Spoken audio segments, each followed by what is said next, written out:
Welcome to another edition of the Willie Bragg Show. I am your humble host, Willie Bragg. I hope everybody's well today. Well, I talked about Tulsi Gabbard the other day, her announcement that she was leaving the Democratic Party. Well, also, she's got a program out. She's basically part of social media officially at this point. Are we really all that surprised? So what I'm going to do is I'm going to play you the entire episode of the Tulsi Gabbard Show, but with my take from the show. I'm doing this with essentially an open mind. So give me a moment here. We will get to this, and we will come to a conclusion about Tulsi Gabbard and the direction she's headed. Because there's a lot of debate on where is she going to go from here, since she is leaving the Democratic Party. So, and it's a very good question. So let me get everything set up and we will get started. Okay, righty. There we go. Okay. All right, let's see.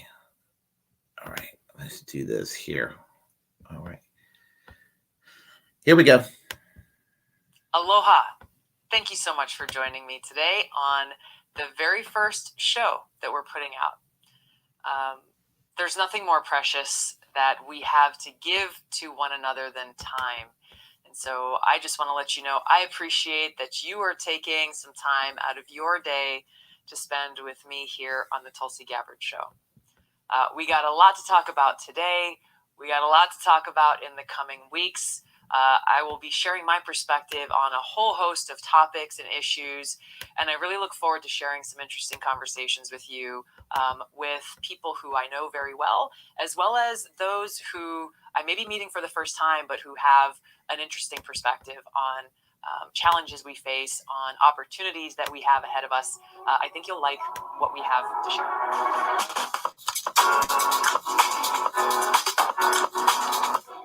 Today, I want to share something with you that has been on my mind and has been troubling me for quite some time and has now compelled me to take action. I love our country. Our God-given rights of freedom, life, and liberty that are enshrined in our Constitution and Bill of Rights are what inspires me. I answered the call to duty. I took an oath dedicating my life to supporting and defending those freedoms, both in uniform and in public office. I had the good fortune of growing up here in Hawaii. And growing up here gave me a very special appreciation for the importance of our environment, protecting our water, protecting our natural resources. And, I used to go and do beach cleanups as a kid and do other things trying to protect our home. But I always felt like I needed to do more. And so when I was 21 years old, I decided to run for Hawaii State House so that I could actually be in a position to do that, to protect the environment. I'd never had any interest in running for office. Before that, I was not politically affiliated. But as I was filling out the paperwork to go and file my election papers, I had to choose which box I would check. I had to choose which party I would affiliate with. So before doing that, I thought I need to do my research. And I did that. And as I read more and learned more, I was inspired by Democrats who stood up against the war in Vietnam. I was inspired by those who here in Hawaii fought for plantation workers who were being abused and exploited by wealthy landowners, but had nobody to stand up for them and be their voice. I was inspired by leaders like Martin Luther King Jr. and Robert F. Kennedy. I was drawn to the ideals of a big tent, inclusive Democratic Party that stood up for working men and women, that stood up for the little guy. Now, in contrast, as I read about the Republican Party at that time, it seemed like it was a party that stood for the interests of big business and warmongering elites. So I became a Democrat and remained one for the last 20 years. Yes, an independent Democrat, to be sure, but a Democrat nonetheless. I can no longer remain in today's Democratic Party. It's now under the complete control of an elitist cabal of warmongers driven by cowardly wokeness who divide up. Okay.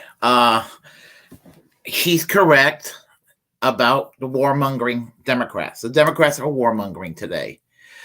But Tulsi, so are the Republicans. You know that. You know that. I mean, Lindsey Graham. I mean, John Bolton, Liz Cheney. I know the Democrats are loving her the way some Republicans are loving you at the moment, but she's still a Republican. And good Lord, John Bolton, people like that. This is the party that the Republican Party is what brought you fighting in Iraq, a war that you were opposed to. The Bush-Cheney war is a Republican war. Yeah, a lot of Democrats voted for it. More Democrats than not were against it initially. Both parties are horrible. Both parties got blood in their hands. But I hope you're not going to go and join one shitty party to join another shitty party. I hope not.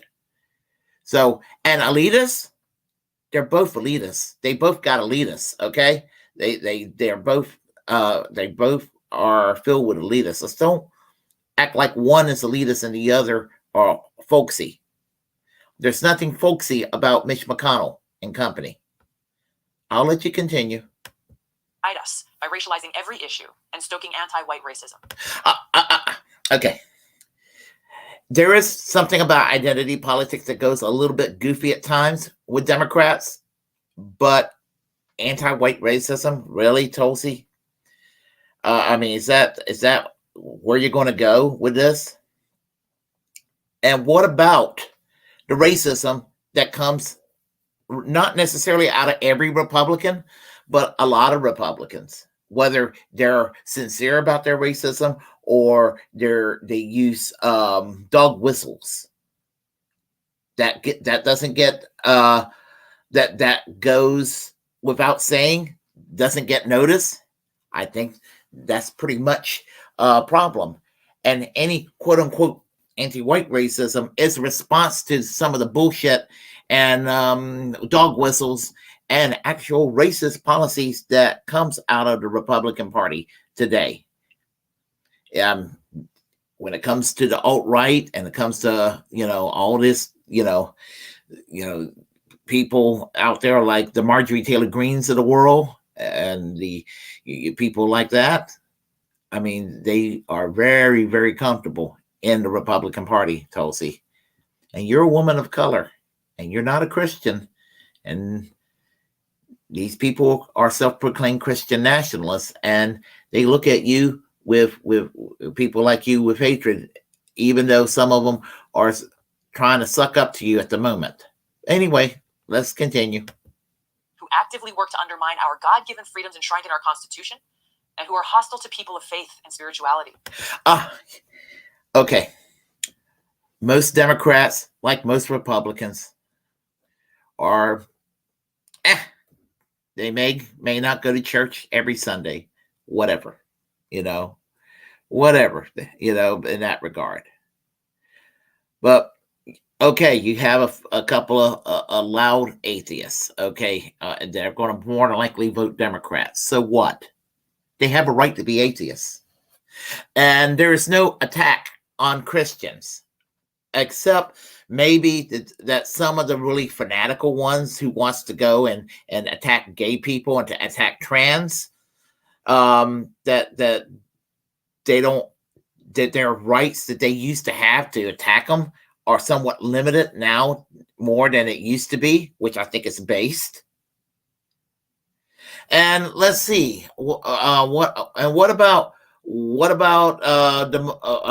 Republicans really, trying to push, a lot of them pushing their religions on others.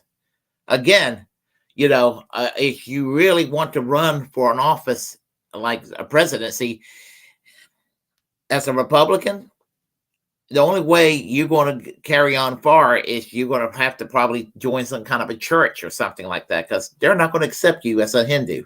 I can promise you, you're not going to get very far in a Republican primary as a Hindu. I promise you that. Anyway, I'll let you continue. Who demonize the police, who protect criminals at the expense of law-abiding Americans. Okay, demonizing the police. Here's the thing. There's a lot of police brutality, and calling out the police for their bullshit is not demonizing the police, especially the ones who are guilty of the police brutality. Remember, there's a lot of police brutality against people of color. People are driving while black. They get pulled over. Honestly, the cops, for some reason, feels compelled to attack them. Now, I'm not saying that somebody who's committing a crime, let them commit a crime. I'm talking about innocent people of color minding their own business and the cops fucking with them. That's a problem. You called out Kamala Harris over that crap 3 years ago, and you're backtracking? Why? Who believe in open borders, who weaponize the national security. Who believes in open borders? Nobody believes in open borders. No. Stop it with that talking point. Nobody believes in open borders. Should ICE be abolished? Absolutely, ICE should be abolished. We got customs. Let customs do their jobs, okay? If it isn't broke, don't fix it. Nobody's talking about abolishing borders. Nobody's talking about abolishing borders. You don't need a wall. You don't need a wall. You don't need ICE. You don't need a bunch of militiamen trolloping around on the borders trying to find brown people trying to crawl over barbed wire trying to get here into this country. And maybe you should go and address the foreign policy like you used to do.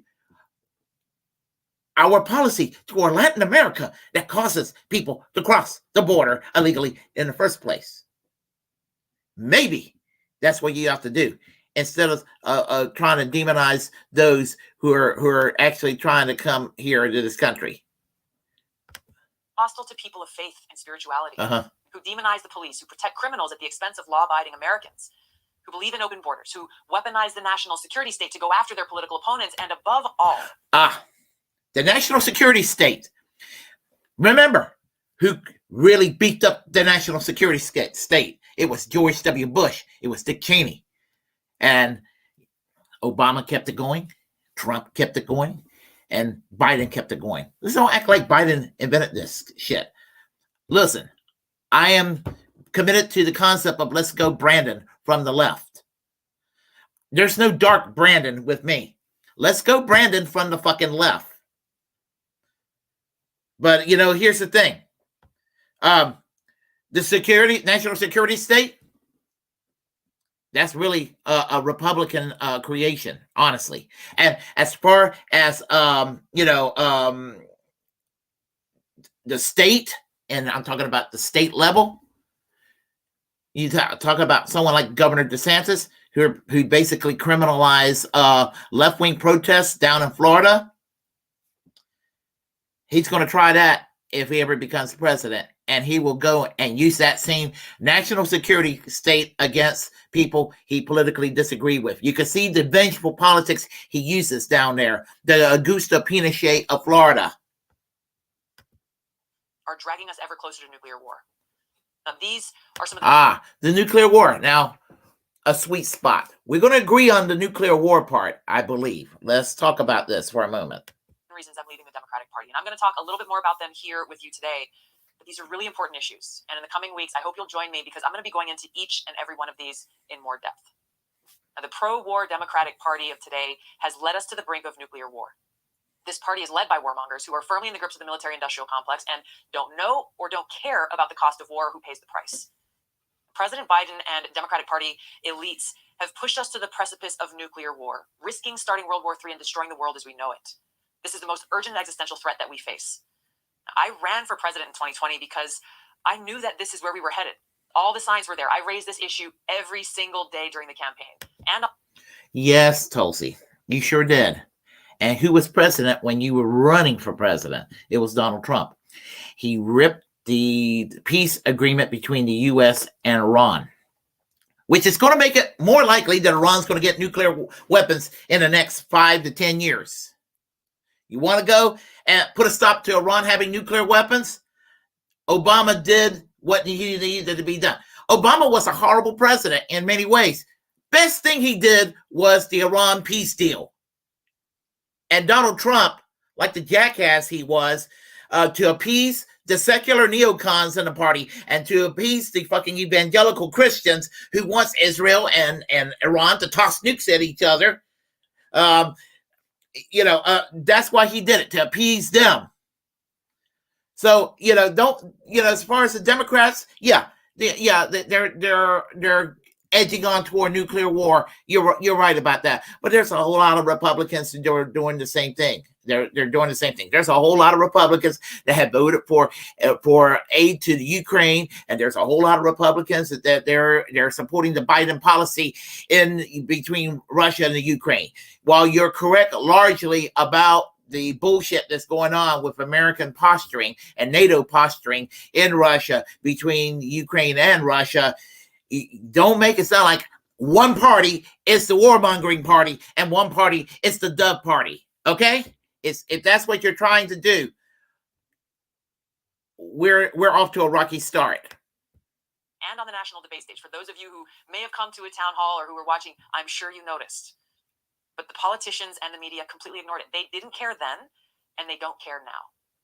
Now, obviously, I didn't win that election, so I don't have the power to do what is necessary to...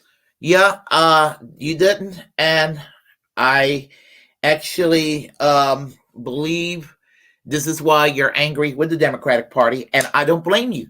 I think this is very personal. You are angry with the Democratic Party because of what they did to you. I'm angry on your behalf. I think they did you dirty. I think they did you wrong. What the media did, keeping you out of the debates, and Hillary Clinton smearing you. And I may be mad at you, Tulsi, at the moment, but I still have a hell of a lot more respect for you than I do Hillary Clinton any day of the week, or Kamala Harris any day of the week, or Nancy Pelosi any day of the week. So the thing about it is, yes, Democratic Party did horrible things to you. But you know what? The Republican Party isn't the answer. If that's where you're headed, I'm going to tell you, the Republican Party isn't the answer. I hope you're going to remain independent. I even hope you would consider voting for or supporting a third party. I would say that the Green Party should be your natural home, and I could even accept they should go into the Libertarian Party. It's not my politics per se, especially on economics, but it'll be okay. As much as I think that Andrew Yang's Forward Party is a joke, I can accept that even more so. But the Republican Party is certainly not the place to go. It's a place that is worse than the Democratic Party. The Democratic Party is garbage. I don't blame you for leaving the Democratic Party, but the Republican Party is worse. You're just basically jumping out of the frying pan into the fire. prevent it. President Biden and Congress do, but they very irresponsibly are refusing to use that power to protect the safety of our country, the American people, and the world from the devastation that a nuclear holocaust would bring. Well, here's the thing. Going back decades with the Reagan doctrine, who built the nuclear arms, who really built the nuclear arms. It was around, I mean, they had built up nukes for decades and decades, but it was this beefing up during the Reagan years, especially with this Cold War posture that even Democrats who used to be quasi-dovish, they have absolutely usurped their bad habits of the Republican Party. That I can't believe you haven't noticed that.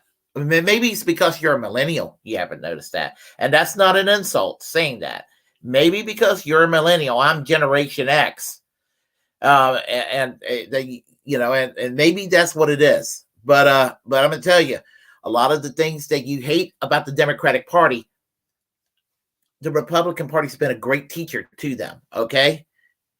It's just that instead of the American flag and the cross and the Bible that the Republicans use, is Reaganomics that the Democrats still continue to use, but it's a rainbow flag and it's woke characteristics and all of that. So it's one form of social conservatism and social authoritarianism for another form. I'm sorry you don't see it that way. I'm sorry you have your blinders on. And maybe it's because the Democratic Party treated you like garbage. And they did. And I'm sorry that they did that to you. But please stick to the foreign policy. And because if you stick to the foreign policy, you do it neutral in a neutral, nonpartisan way, you'll get somewhere. But if you play for a team, you're going to be disappointed. Because if you think that the Republican Party are dovish, just because Donald Trump is in charge right now, not that he's a dub, but there is kind of a room for anti-interventionism because of Trump.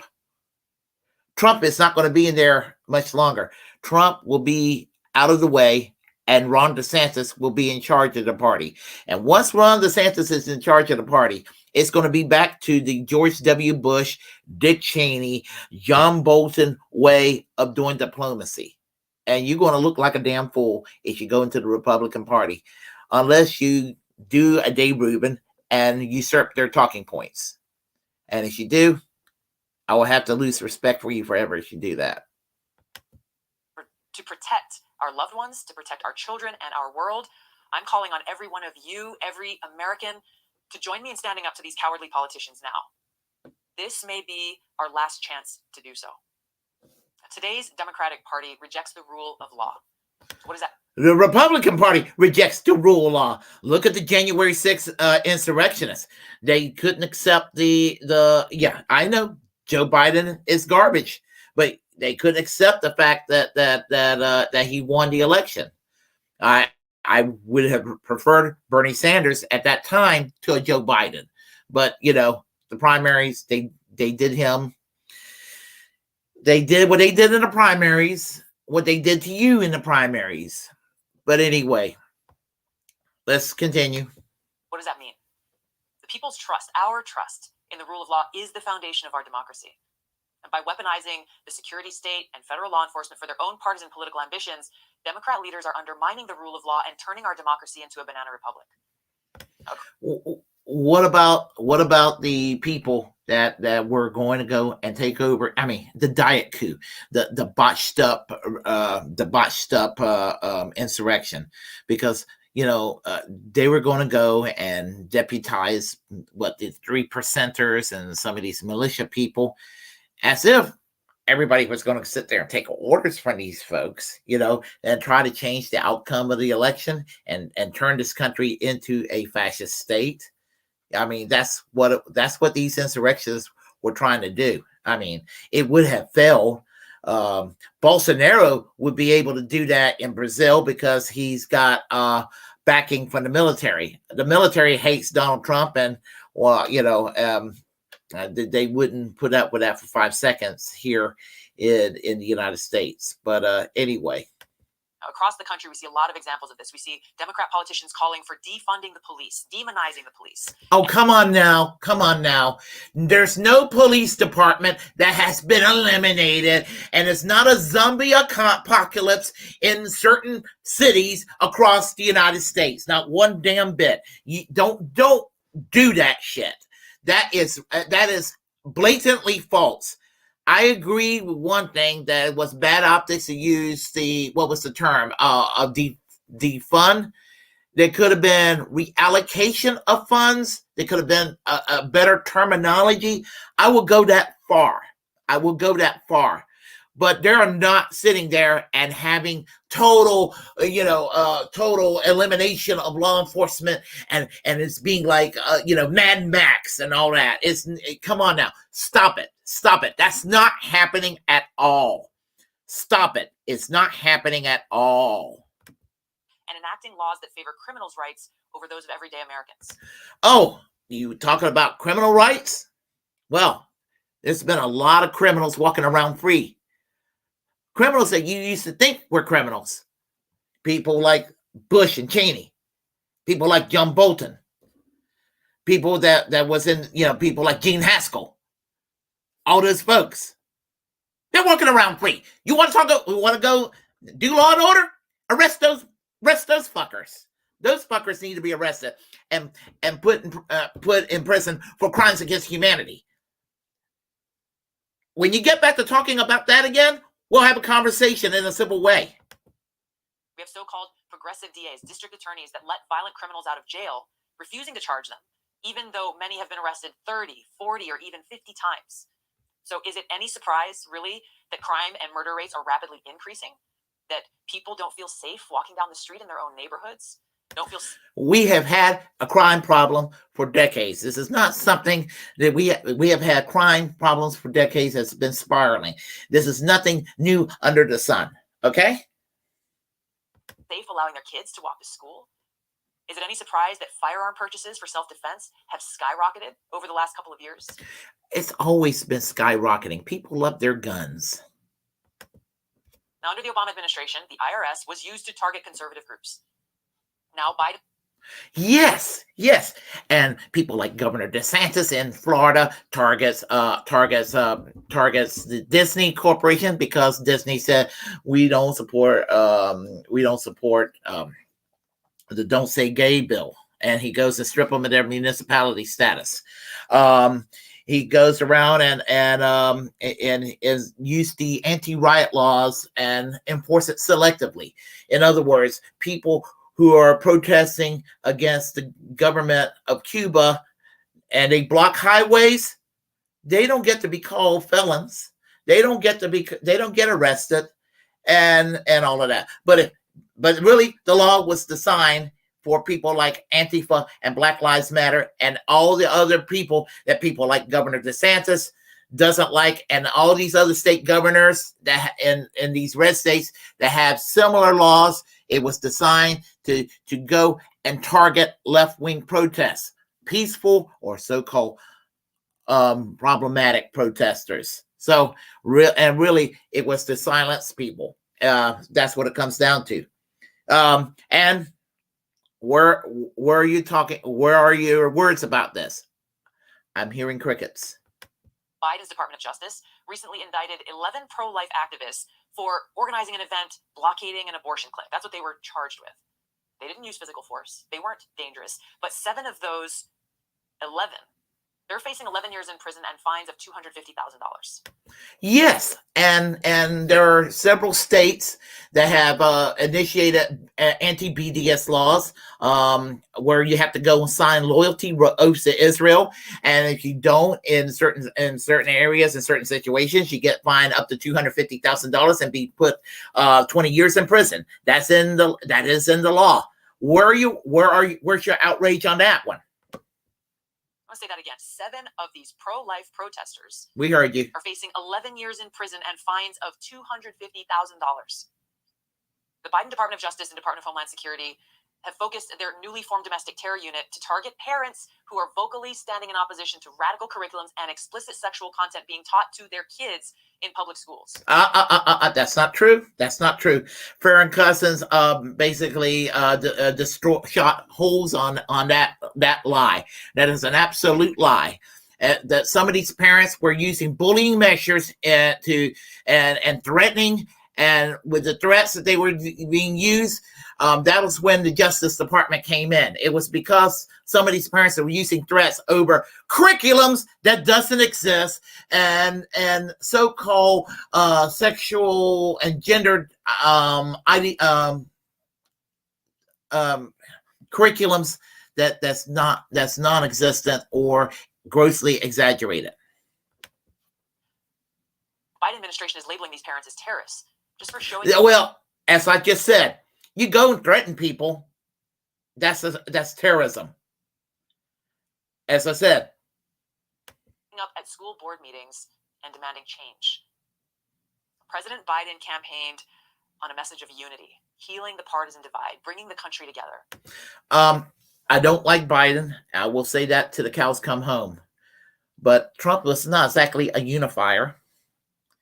He was not exactly a unifier. And people, listen, elections has consequences. I'm used to people losing elections that I support. I'm talking about usually third-party candidates, or even in the Democratic Party, people who were actually above average Democrats that were running for office, at least on paper at one time, that would lose an election because the Republican was, the Republican was worse, such as in the case of Jesse Helms versus Harvey Gantt in 1996. You probably don't remember him, different part of the country. But anyway, I didn't go around rioting because Harvey Gantt lost in 1990 and 1996 to Jesse Helms. But you have people that will go and kill you and kill this person because they don't like a Democrat winning. Now, I don't like Democrats. I don't like Republicans. But that's what they would do. They would kill somebody. They're willing to commit violence if the election doesn't come out their way. And that's what some of these right-wingers have done. He just gave a big speech saying that supporters of President Trump are the most extremist group in our country and a threat to our democracy. A lot of them are. A lot of them are. Many of them are. Many of them talk about killing people. Many of them are talking about Second Amendment solutions and threatening civil war. And they're just wanting to go around and just daring somebody even to their left to go and take them off the wrong way. A lot of them are. Not every one of them, but a lot of them are scum of the earth. It's half the country. It's not half the country, but anyway. Now you've got Elizabeth Warren and Kamala Harris.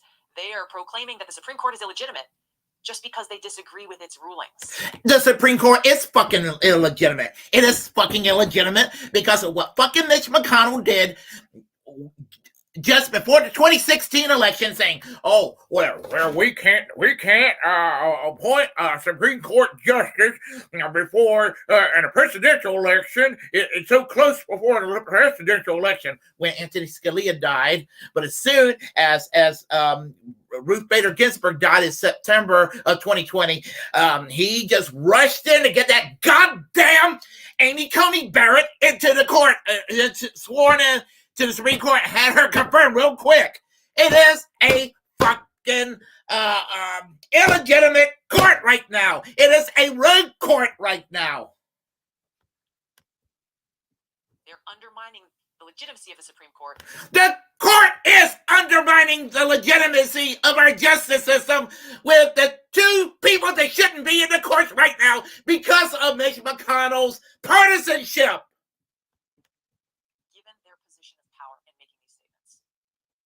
Biden administration that stood by and did absolutely nothing as activists protested outside the homes of Supreme Court justices during all hours of the day and night in clear violation of federal law. Good! Protest against them. I'm glad. Base. Now go back and look again. How did the Biden administration treat those pro-life nonviolent protesters. And look at how they treated those who were protesting outside the homes, the families and children of these Supreme Court justices live. And it's not just those Supreme Court justices. When activists were going around and following Kirsten Sinema and Joe Manchin around because of what they were doing to undermine Build Back Better, I also thought it was base. So because of what they're doing, because those politicians are sitting there harming people when it comes to healthcare, when it comes to jobs, when it comes to prescription drug reforms, because they're in the pockets of big business. I'm talking about those corporate Democrats and what these Supreme Court justices are doing right now. And they're in the pockets of the religious right, and they're in the pockets of the corporations. And you got Mitch McConnell, who loves the status quo and who is part of the problem when it comes to the Supreme Court, the way it is right now. I'm sorry, I'm losing my temper, but I just can't. When I hear stuff like this, it makes me mad, especially when I'm hearing it from somebody that should know better. When the party in power does not believe in the rule of law, but they're responsible for writing and enforcing laws, our democracy is doomed. Today's Democratic Party does not believe in our constitutionally protected right to free speech. Neither do the Republicans. Neither Democrats nor Republicans believe in free speech. I get irritated with this because the argument is that everybody on the left is for censorship, but everybody on the right is for free speech. And that's bullshit. That is bullshit, and that is more bullshit right there. But I'm going to hear this. Okay. Fostering diversity of thought and freedom of expression is the very foundation of any flourishing democracy. Democratic Party leaders don't agree. Neither do Republicans. They are led by fanatical ideologues who pose a threat to our democracy because they don't believe in freedom. Same with the Republicans. They don't believe in freedom of speech. They don't believe in freedom of thought, freedom of... Same with the Republicans. Religion. Same with Republicans. Because of that, they try to censor speech that they don't like, labeling it as, hey, this is misinformation, this is hate speech, this is violent speech. And same with the Republicans. I have given you several examples previously. They're working hand in glove with corporate for-profit media and big tech. That's right. That's right. Yes, that's absolutely right. There's also right-wing big tech and right-wing corporations too. More even. Smear and silence political opponents and anyone who dares to challenge their authority, their narrative, and therefore exposing their insecurities.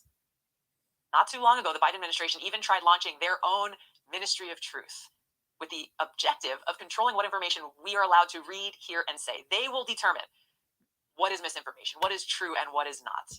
Okay, on this one, we're going to agree. On this one, we are going to agree. That was probably the most bullshit thing that the Biden administration done in the first 2 years of his administration. And that was the biggest gift they could have given to the Republican Party as far as propaganda right there. And we know that had this disinformation governance board, this disinformation governance board stay in place, and Ron DeSantis or Donald Trump or whatever other Republican becomes president, you better bet your beetle boots that they will not go and dismantle it. They will use it and abuse it even more. You can bet on it.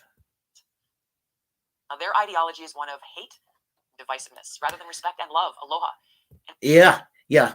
And same on the other side, too. They stand diametrically opposed to traditional liberalism, which recognizes the basic goodness of people and the autonomy of the individual, supporting civil liberties, supporting a government of the people, by the people, and for the people. Now tell me, how can a political party that is opposed to freedom be trusted with our democracy and our God-given freedoms enshrined in the Constitution? They can't be. Today's Democratic Party does not believe in our constitutionally protected right to freedom of religion. That's bullshit, but go on. The Constitution recognizes that our freedom comes from God, not the government, not any government. Unfortunately, Democratic Party leaders reject this truth and are hostile toward people of faith and spirituality and actively try to undermine our religious freedom. Is that the case? If that was the case, tell me, when I do go to church, when I go to mass, are there Democrats stopping me from going there? And is there a Democrat stopping the priest from giving me from taking communion? Are there rounding up people? I mean, tell me, are they doing these things to me? No, they're not. I don't know of that happening.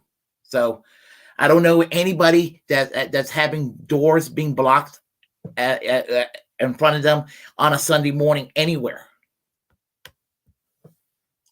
Now, during the 2020 Democratic National Convention, they chose to omit the words "under God" from our Pledge of Allegiance. I had no problem with that. It was never a problem to begin with. It's a non-issue. I don't care. I don't care if it says "under God we trust." I don't care if it doesn't say it. Stop it. That's unimportant. We've seen over years how high-profile Democratic leaders openly mock or discriminate against people of faith, especially Christians. Christians are not discriminated against. President Obama once ridiculed Americans for clinging to their guns and religion. He was telling the truth. And I don't even like Obama. Vice President Kamala Harris, back when she was a U.S. Senator in 2018, she remarked that being a member of the Knights of Columbus, a Catholic charity organization, a nonprofit, disqualified Brian Boucher from serving as a federal judge. Okay, I would probably disagree with her on that one. People, of course, I don't like Kamala Harris anyway. She was wrong. Fuck her on that one. Senator Dianne Feinstein derided now Supreme Court Justice Amy Coney Barrett, who happens to be a devout Catholic, during her Senate confirmation hearing, stating, quote, "The dogma lives loudly within you." Fuck Amy Coney Barrett. And I'll say it again. Fuck Amy Coney Barrett. She's illegitimate. She doesn't need to be in the Supreme Court for what Mitch McConnell did in 2016 and again in 2020. Let's remember the Constitution. Article 6, Section 3 says, and I quote, "No religious test shall ever be required as a qualification to any office or public trust under the United States." Yes. And you know what? You have Republicans who are wanting to go and ban Muslims from coming into this country. You have Republicans basically who wants to go and declare this country a Christian state, like a Christian theocracy, Christian Sharia. And you would be in big trouble, Tulsi, if that happens. How is it that the Democratic Party of today doesn't seem to know this? The Democratic Party of today has forgotten that freedom of religion does not mean freedom from religion. Bullshit. Freedom of religion means freedom of religion, but it also means freedom from religion if you don't want goddamn religion shoved down people's throats. It means the same fucking thing. Our government must respect every American's deeply personal relationship with God and our freedom to express that and practice that faith without fear of state-sponsored reprisal or punishment, censorship, or discrimination. We have religious freedom in the United States right now. I would never, ever want to have that altered. If you want to be a Christian, or if you want to be Jewish, if you want to be Muslim, if you want to be atheist, you want to be Buddhist, you want to be whatever, hey, it was working right now. Stop trying to create a culture war where there's not one. You should know better than this. Stop trying to ape 700 Club talking points. Now, whether you believe in God or not isn't the point here. The point is that any political party that is trying to erase the presence of God from every facet of public life and is hostile towards those who choose to worship God cannot be trusted to protect our inalienable God-given rights enshrined in the Constitution, and therefore should not be in power. Yes, but that's not happening. Actually, it's more happening on the Republican side than it is the Democrats. The Democrat, for all their faults, at least for all of their faults, they do adhere to the separation of church and state, which means a secular government. And the government should be secular. You got a right to practice the religion of your choice, but you don't have a right to push it on other people. You should know better than this, Tulsi. I think you do. But you're playing for a narrative. Today's Democratic Party does not believe in our constitutionally protected right to bear arms. Now, our founders passed the Second Amendment out of recognition that every one of us as Americans has a right to defend ourselves and our loved ones and to serve as a check on a tyrannical government seeking to take away our God-given freedoms. The Democratic Party's hatred of the Second Amendment and their increasing authoritarian instincts poses a serious threat to our freedoms. Not all Democrats. It depends. There are some Democrats that are a little bit overzealous on the gun, on taking away the guns and all of that. That's true, but not all of them. But some of them just want some universal background checks. Some of them just want, maybe a little more regulation on certain types of firearms and that sort of thing. So, that's what it comes down to. And here's the thing. I'm not particularly keen on gun control myself for several reasons. One is in the Constitution. I admit it is my least favorite amendment in the Constitution because do gun control work? Yeah, gun control works. Because if I lived in the UK or I live anywhere in Europe, where they have gun control, the streets are a hell of a lot safer than it is here. However, it is in the U.S. Constitution. I wouldn't alter the U.S. Constitution to eliminate the Second Amendment or alter it, because if it's altered, then who's not to say that can happen to some of the other amendments? It's a slippery slope. So I'm willing to keep the one amendment that I'm not too fond of, which is the Second Amendment. It's my least favorite amendment. I'm willing to keep it in there. Also, I do not want to give the right people another reason to go and vote right wing. And also, with the alt-right being the way they are and the right-wing people being as crazy as they are, I do think that people of color, I think that people of the Jewish faith, I think people of Muslims, I think people who are LGBTQ and all the other folks who are disenfranchised and leftists too, while we're at it, need to protect all ourselves from right-wing reactionary militants who wants to go and commit acts of violence against anybody who's not like them. So there you have it. That's my argument. Also, gun manufacturing companies are unionized, and I don't want to see another unionized job disappear. But I'll let you go on. Hell yes, we're going to take your AR-15, your AK-47, said Beto O'Rourke at a debate when he was running for president. Oh, fuck Beto O'Rourke. You're just as bad as Beto O'Rourke because you couldn't support Medicare for all. You're just as bad as Beto O'Rourke because you endorsed Joe Biden. You didn't support Bernie Sanders. Neither did he. So in some regards, you're just as bad as he is. That's just one example of many that display this hatred for the Second Amendment by leading Democrats in this country. Our founders intentionally passed the Second Amendment right after the First Amendment. The majority ruling from the recent Supreme Court striking down New York's law that barred people from concealed carry firearms really summarized clearly why Democrats are so wrong to try to take away our Second Amendment rights. And I want to read this statement from that ruling because it really says it so clearly.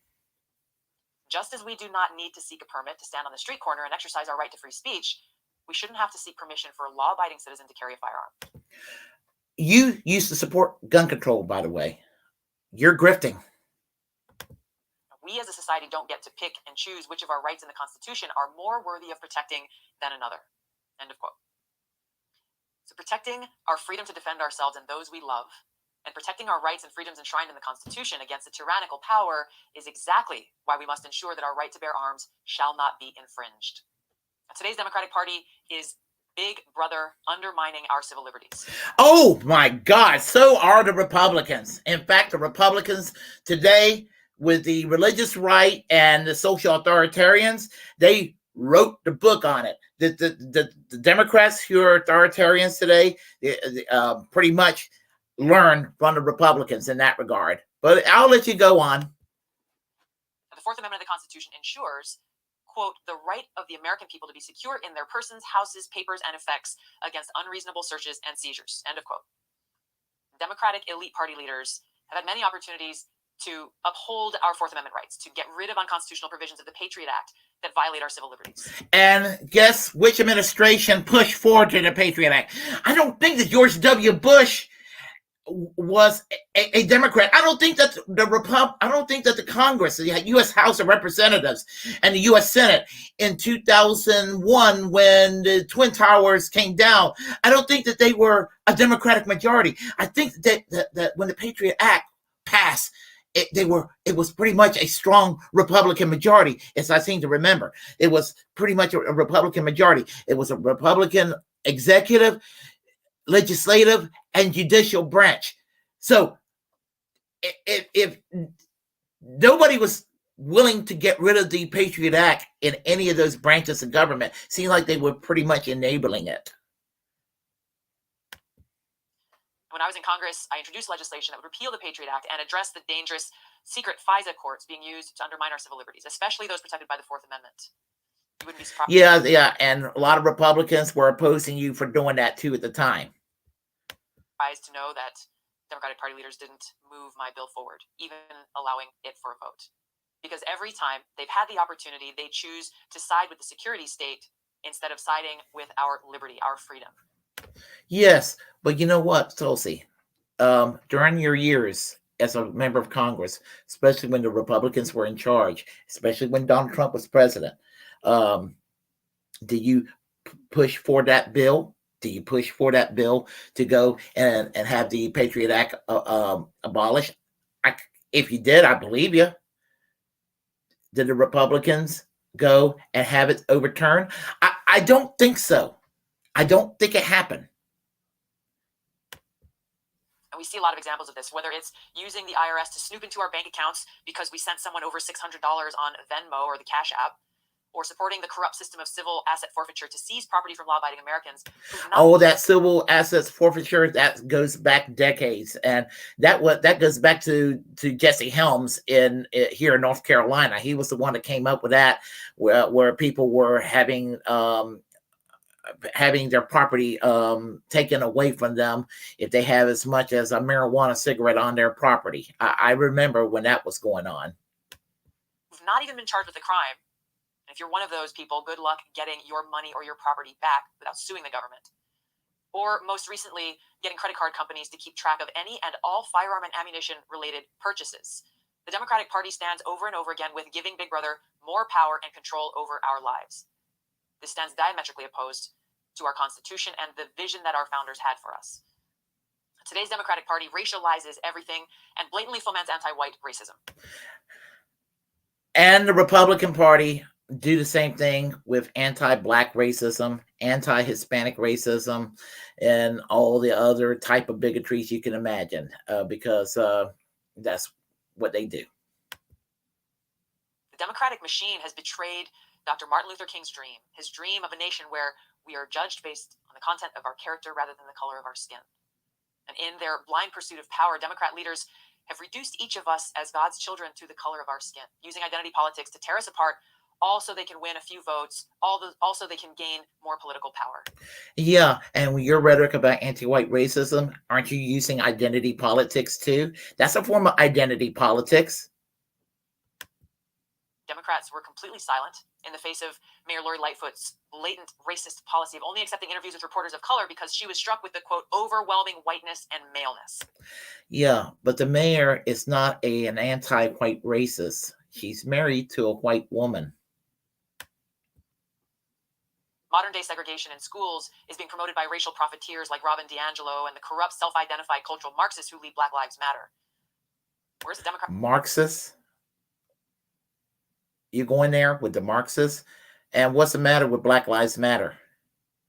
The only thing that's wrong with Black Lives Matter is maybe some corrupt leadership.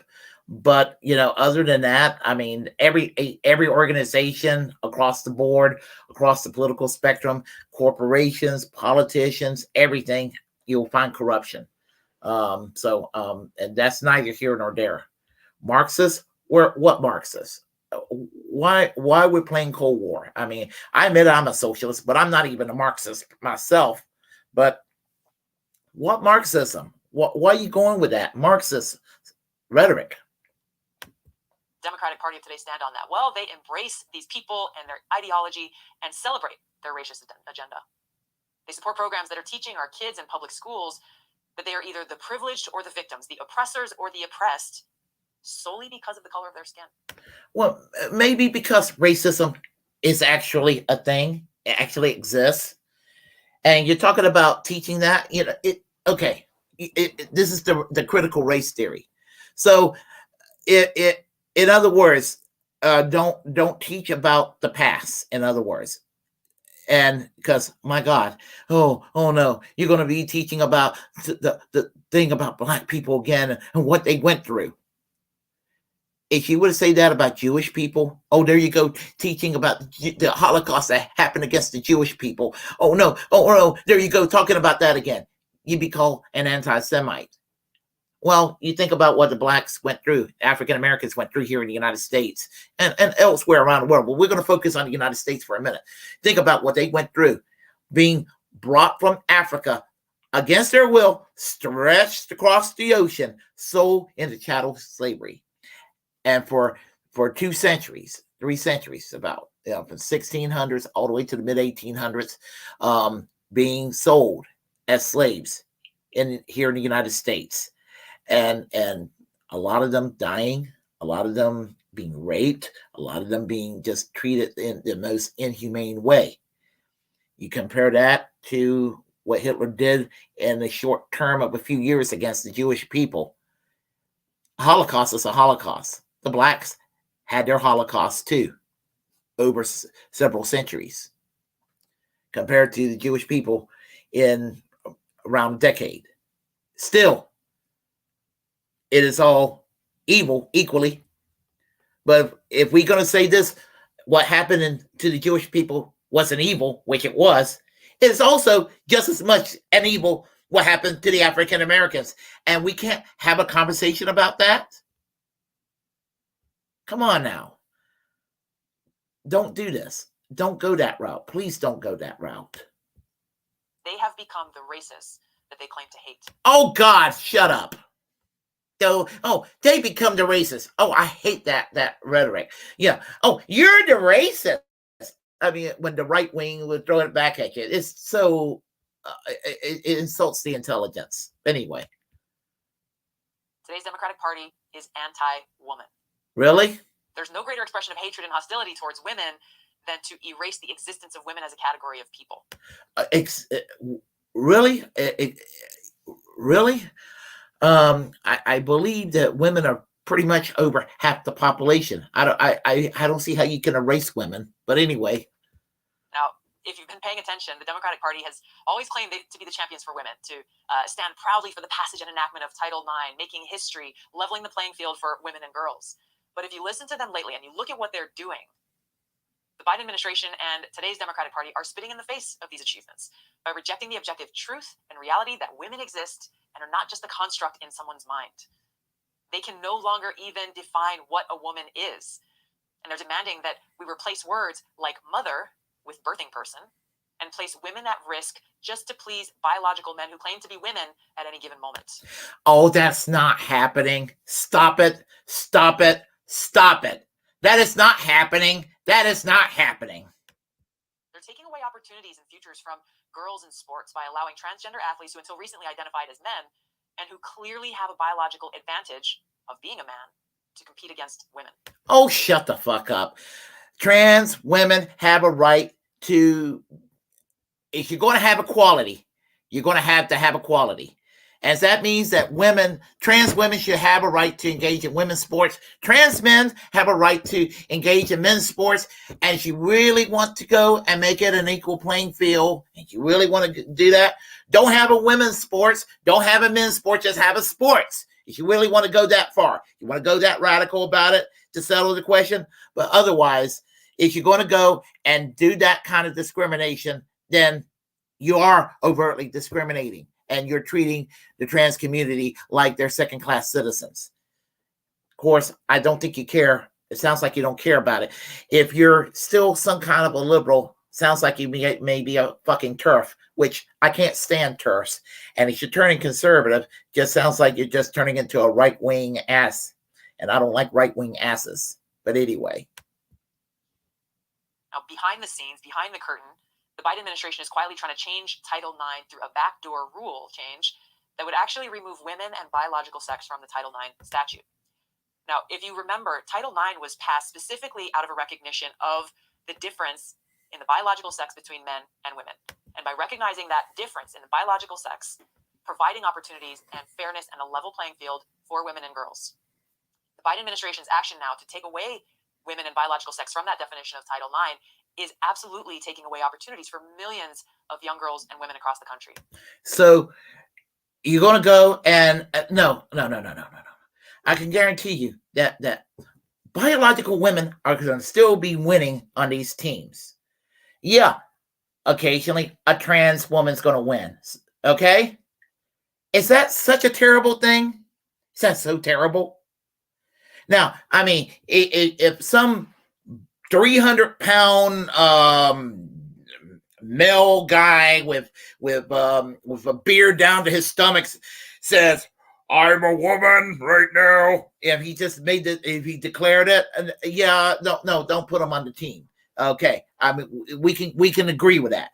But if somebody's on their way to becoming a female, and the guidelines are being set, well, with those guidelines they're being set, there ought to not be an issue. Equality is the key, not special rights. Equality.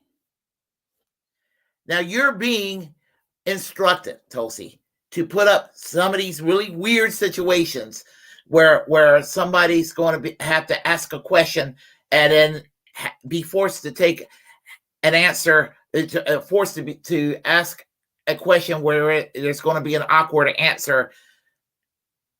And I'm going to tell people to do not fall for it, to go the equality route. And going the equality route is not being politically correct. It's just being correct. It's doing what is right.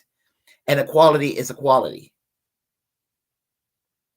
So they're even now going so far as to claim that it is sexual harassment to address someone by the wrong pronouns. Okay. All right. Is somebody accidentally misgender somebody because they don't know who somebody is, or whatever, people kind of do make mistakes or what have you. I mean, but if somebody's dead naming somebody just to be an asshole or something like that, come on now. I mean, I'm opposed to bullying people. Okay. So anyway. So you look at all their actions, really what they're trying to do is to force us to comply. As if Republicans and right-wingers and the Christian right are not trying to do that, and they're just being nice and minding their own business and just being lovey-dovey and all that bullshit.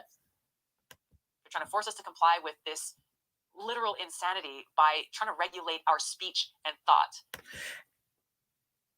Both sides, to some degree or another, have done this. Stop acting like it's only the left. And I hate to put it that way because you're saying why you're leaving the Democratic Party, but when you're saying that, but you're actually doing that to project to mean the entire left, even those of us on the left who are not in the Democratic Party. This is just to smear the left. I don't like where this is headed. With the threat of punishment if we don't comply. By denying that there are biological differences between men and women, they're erasing women and denying the existence of objective truth. As an ugly, straight, white man that observes, I think that biological men are going to be around for a long time to come. Biological women are going to be around for a long time to come. And there's always going to be people individuals who were born in the wrong body, and there's nothing wrong with them. There's nothing wrong with them as an individual.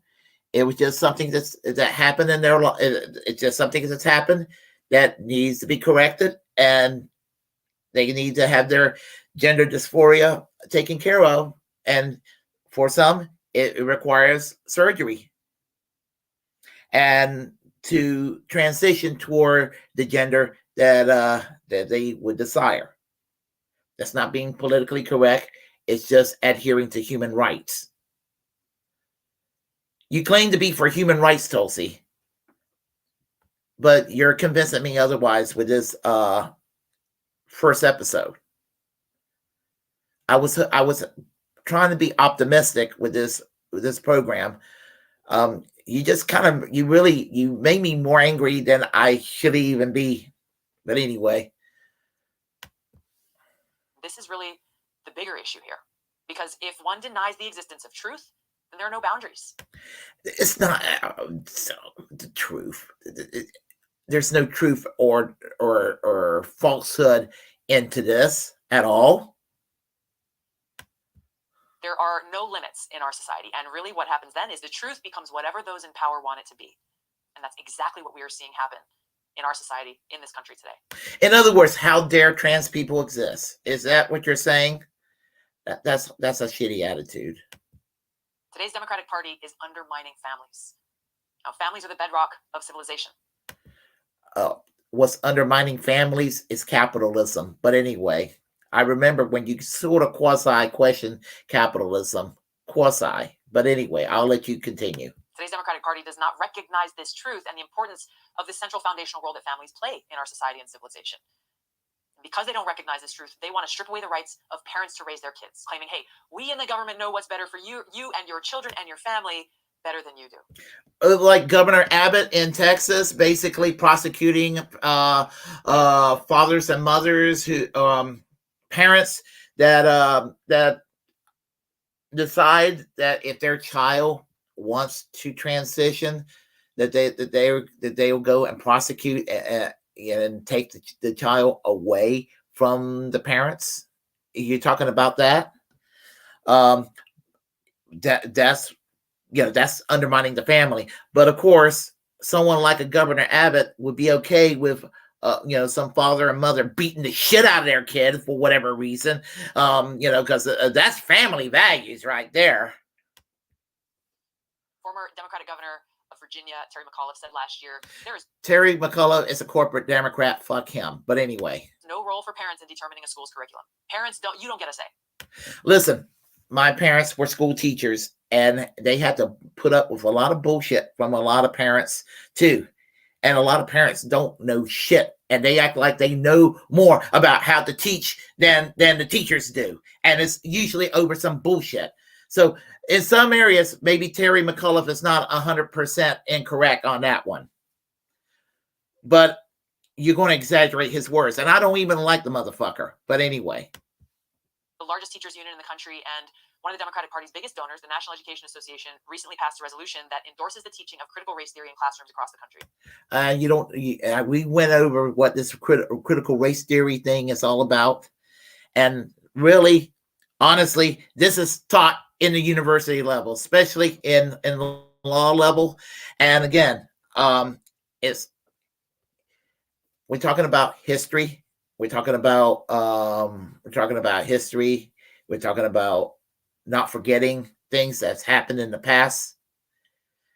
And as I said, what happened to 6 million Jews in Germany? If we start forgetting about that, that's horrible.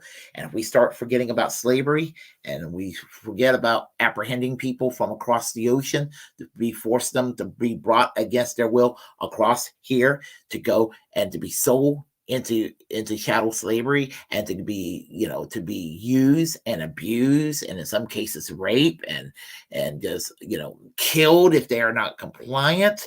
I mean, that sort of thing. We can't have a conversation about that. I mean, I know it's not a pleasant thing to talk about. It isn't pleasant, but you know what? Education needs to be objective, and sometimes education can be unpleasant, but it's what makes us learn. But anyway. Public school districts are implementing policies that sexualize kids as young as 5 or 6 years old. That's not happening. That is not happening. That is not happening. That is not happening. Fox News or One American News Network taking some weirdo teacher somewhere, doing something inappropriate with a kid, and then try to make it sound like, well, this is what the mainstream LGBTQ community are trying to do. That's not happening. And it's just a way to try to go and to make it sound like the LGBTQ community are a bunch of child predators. And they're no more capable of being child predators than straight people are. Not one bit. So anyway. Taxpayer dollars are being used to bring in drag strippers and encourage gender transition surgery in minors, all kept secret from their parents. You can't keep gender surgery a secret. That's stupid. And drag story hour, what? Yeah, what harm is there? Drag story hour? I mean, I don't see any harm in the drag story if they're dressed modestly and they're not. If they're not like dressing a thong and all of that, or dressed like they're going to an orgy, whatever. I mean, I don't have a problem with so-called drag queen hour. But if they're dressed naked or dressed like provocative or like they're ready to have sex, okay, you may have a point. But somebody's dressed up, dressed up in as someone of the opposite sex. So what? So what?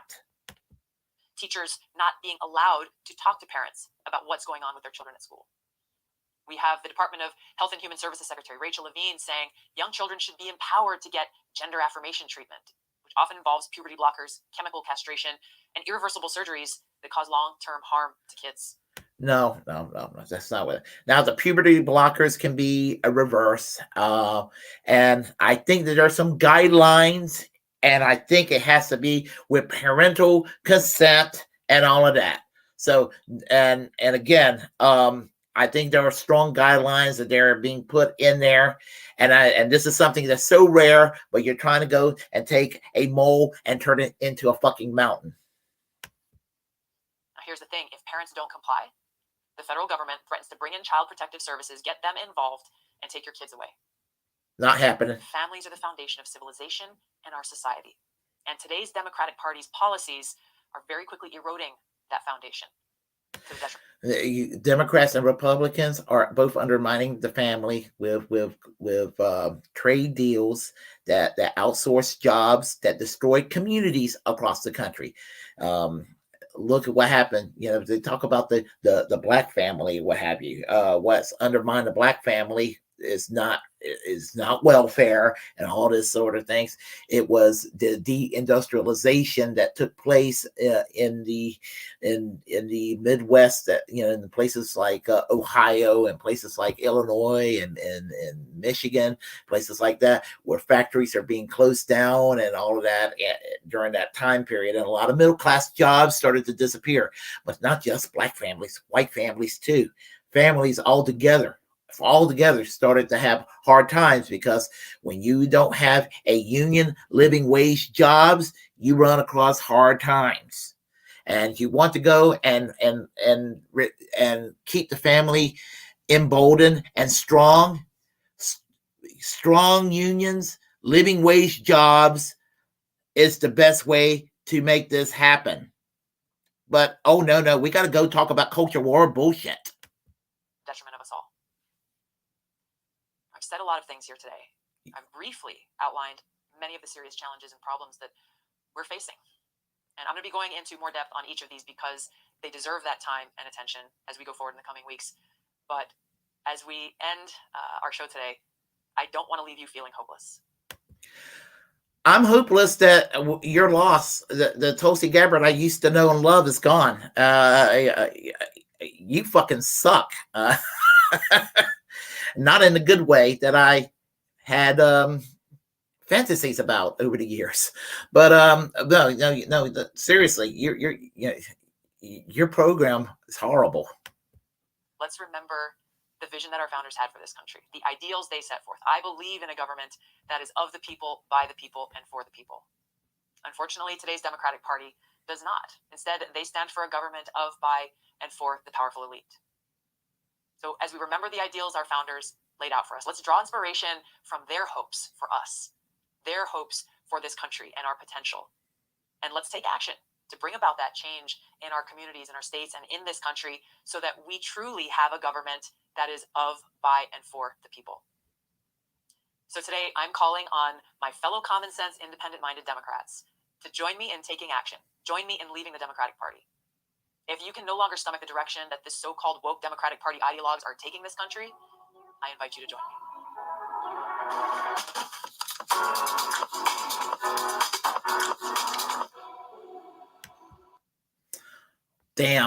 damn.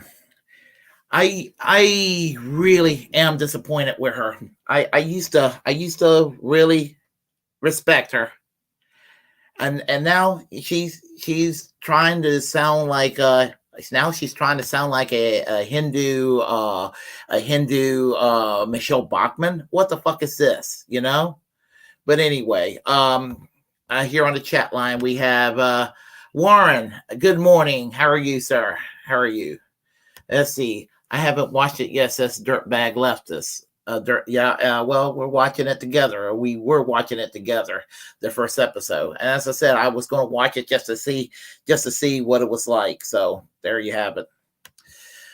Let's see. Kevin Toohey says, whether you like it or not, no matter who is in office, the Democrats have long been more warlike and interventionist party to vote for them and put on a fucking uniform and call yourself a chicken hawk. Democrats do get us into war, but you know what? A lot of Republicans do too. And usually when Republicans are in power and we don't go to war, it's usually because a lot of Democrats are opposing them in that regard. Let's see. Look at the 1980s with Contra Aid, for example, in Nicaragua and El Salvador. Let's see. Kevin Toohey says, and most Bernie supporters could not accept the fact that he got cheated by the Democrats. What's the difference? Yeah, and I'm not over. I'm trying to get over the 2016-2020 primaries, and I'm actually hoping that he's not going to run in 2024 at this point, because I don't need to go through the emotional trauma of that a third time. I don't think I could withstand it. Let's see. Yeah, I'm voting Republican to punish the Democrats until they treat the workers better. Well, Republicans are not exactly known to treat workers well, but people can do their thing, I guess. But Willie, I never thought about voting Republican until you started this shit. So it just backfired. Oh, well. Let's see. Fool me once. Shame on you. Fool me twice. Shame on me. I can't take anything Tulsi says seriously anymore. Yeah, I smell a grift, for damn sure. Let's see. Literally, whataboutism, really, your argument is failing. I don't like this people calling on the whataboutism, because whataboutism basically means shut up. You know, it's telling people like myself to shut up. That's basically what it means. It means that we don't want to hear your argument. That's what it means when people say, oh, there you go with the whataboutisms. And I don't buy that. So, Willie, you have Trump derangement syndrome. The fake left refuses to unite and anything that you call right wing, and that's a surefire way of short circuit a revolution. That's really weird. I'm one of the few. You're one of the few people that said I suffer from Trump derangement syndrome, because I actually have accused a lot of liberals of Trump derangement syndromes. I don't like Trump, but I think that Trump was, and I just thought Trump was too silly to hate the way I would hate someone like George W. Bush, if that makes any sense. Let's see. Really ask yourself, what part of what you call right wing are you going to unite, and why you don't need a revolution? Well, what part of the right I don't? Well, if you're talking about the political discourse is so far to the right, I mean, there's really nothing to unite with. I mean, I don't want to unite with hatred against people of different orientations. I don't want to unite with people who will bust a union. I don't want to unite with people who wants to go and arrest people and put people in prison because they engage in a boycott against Israeli products, and that's going on in about half the states in this country. So, for example, let's see. Otherwise, you're just part of the disgusting fake left, and I would never respect any of you. I don't consider myself part of the fake left. In fact, I call out the fake left quite a bit on the show, probably a little bit too much. We'll eat your freaking out Chelsea and leaving the Democratic Party and in grand fashion, and she's going to take a lot of Democrats with her. And the same as let's see, I'm sorry. We'll eat your freaking out Chelsea is leaving the Democratic Party in the ground fashion, and she's going to take a lot of Democrats with her, and some of them will even vote Republican. It's not the first time that's happened. I've seen it happen in my 53 years. Willie Bragg needs to learn about electoralism is counter-revolutionary. You're focusing on things that would never matter. They are the same corporate Democrats and Republicans. I'm neither a Democrat or Republican. Let's see. I'm curious who's advising her. Dirtbag leftist. I'm very curious myself. Let's see here. How does she figure we find out if someone who wants to carry a gun law is abiding? Very true. Very true. Let's see. Tulsi is using bravery to jump the shark. It is a jump the shark moment. Very much so. Let's see. Pocamaro ex Veldia says Tulsi and Willie both Assad defending pigs. Tulsi, in regard to Assad, is where she's still fucking based. We've had that discussion before. Because as I said, if Assad is defeated and they take the advice of John Bolton, somebody that nobody should ever listen to, and they take his advice and listen to John Bolton and ISIS and Al Qaeda supported by the West to topple Assad, you'll get a religious fundamentalist government in replacement, and a partially rainy day is going to turn into a category 100 hurricane. That's what it's going to turn into. So yes, give me a secular thug like Assad over someone like ISIS or Al Qaeda any day. I die on that fucking hill. You can deal with a secular. You can deal with a secularist in that region in the world. You can't deal with religious fundamentalists. And of course, I mean, that's what our CIA did over the years. They weeded out the Ba'ath movement out and replaced it with religious fundamentalists. And that's why we got the shit we have today. Had they kind of left the Ba'ath movement alone, those countries would be kind of Western today. What do you think Hillary Clinton? Why do you think Hillary Clinton did what she did to Libya in 2011? You got slavery today as a result. So, and that was one of the last of that movement. I think it was called a Pan-Arab Nationalist movement, something like that. So, anyhow, do we have any more chatting here? I'm trying to see. Do we have any more? I don't know if we have any more. Okay, so if you like what you heard, press like and comment. If you disagree with what I have to say, comment anyway. We'll have a conversation. Feel free to share the content on this channel. As a First Amendment absolutist, it's my duty to inform you to create your own platform and utilize it, because we are, in fact, the muckrakers of our time. Also, remember to subscribe and follow me here on YouTube, on Twitch, on Twitter, because I'm on Twitter all the time as well. And also remember to reject corporate media, because corporate media has absolutely nothing to offer us, not one damn thing of any use or merit. So, and until next time, I will conclude by telling you all to listen to the music. So here we go. Music.